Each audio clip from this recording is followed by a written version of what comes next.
Uma cidade enclausurada. Uma cidade onde o terror e a insegurança fazem parte do dia a dia. Um país onde as pessoas se fecham em suas casas, cercadas de arame, encarceradas, com medo. Para entender melhor este barril de pólvora que é a África do Sul, é preciso voltar no tempo, algumas décadas apenas. Final dos anos 40. É instituído na África do Sul o Apartheid. A divisão de raças durou quase 50 anos. Foi um período onde o negro só tinha o direito de não ter o direito. Sofrimento, tortura, morte. Massacres que resultaram numa das maiores atrocidades da história da humanidade. Estamos em Pretória, capital administrativa da África do Sul.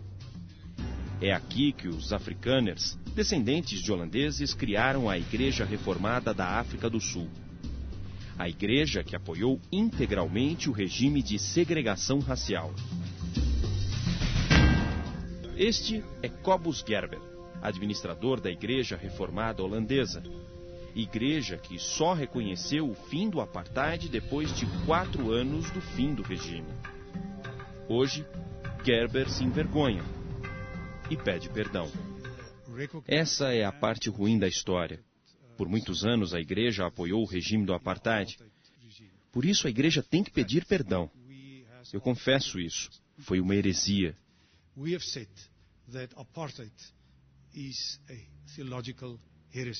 Do outro lado da história está Danny Bid, líder da comunidade do Soweto.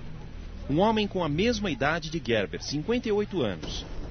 Danny também é um administrador de igreja, só que a dele fica no local onde o governo colocou à força milhares de negros sul-africanos.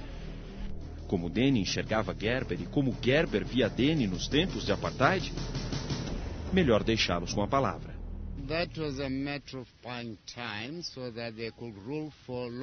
Eles roubaram a nossa riqueza. Tudo começou porque os brancos queriam o poder para eles. Eles queriam todo o ouro, todo o diamante. E aí nunca mais conseguimos retomar o que é nosso. Eu fui criado numa região onde o apartheid tinha apoio. Na minha casa não era, mas na sociedade como um todo era assim. Era comum dizer coisas desagradáveis para pessoas de outra cor.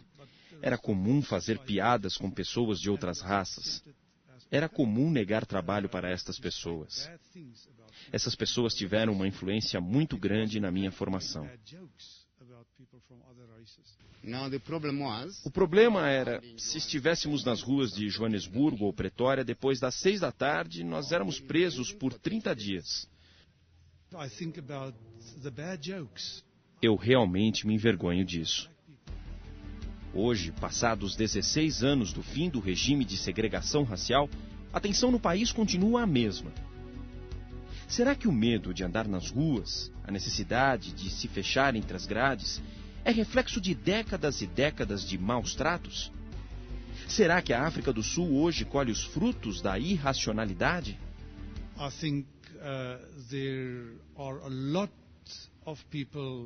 Eu penso que sim.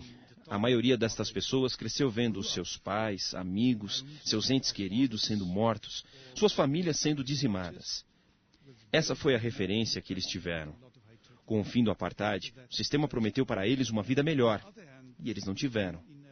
Colocaram os negros num país sem dinheiro. Todo o dinheiro que tinha era investido na alta sociedade. Eles viram o que aconteceu e isso despertou a raiva. Essa raiva foi aumentando, aumentando e virou essa onda de violência.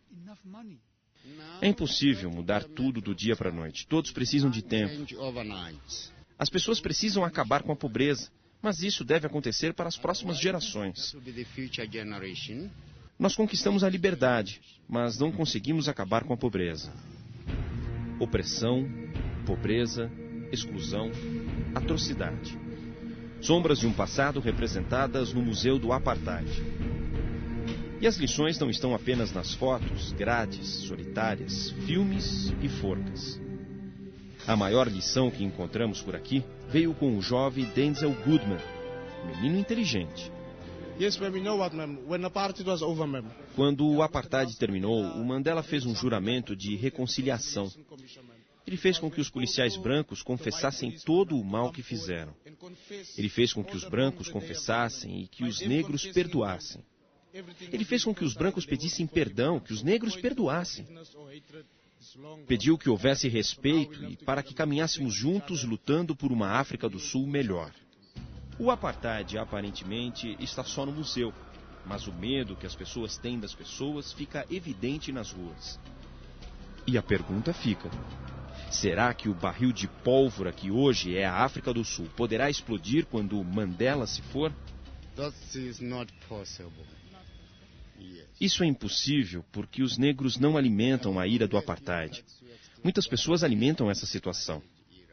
Todo mundo sabe que ninguém vai ficar para sempre, nem o Mandela. Em algum momento ele vai partir. Mas as coisas não podem mudar. Quando o Mandela saiu da prisão, ele pregou a reconciliação. Aí ele disse: vocês devem perdoar, mas não esquecer. Duas igrejas, duas histórias completamente diferentes. A de Pretória, a vergonha e o perdão. Se você olhar para o passado, vai ver que a história da sociedade atual é o reflexo de ontem. Na igreja do Soweto, um pedido de atenção, de reflexão.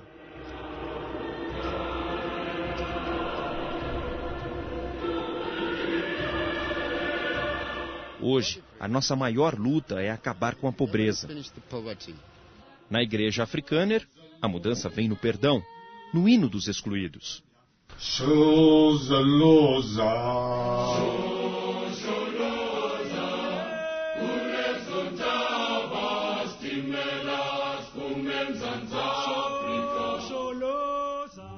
Na igreja do Soweto, o alento. No altar, além da Santa Negra, protetora dos sul-africanos, agora existe a imagem de Nossa Senhora Aparecida.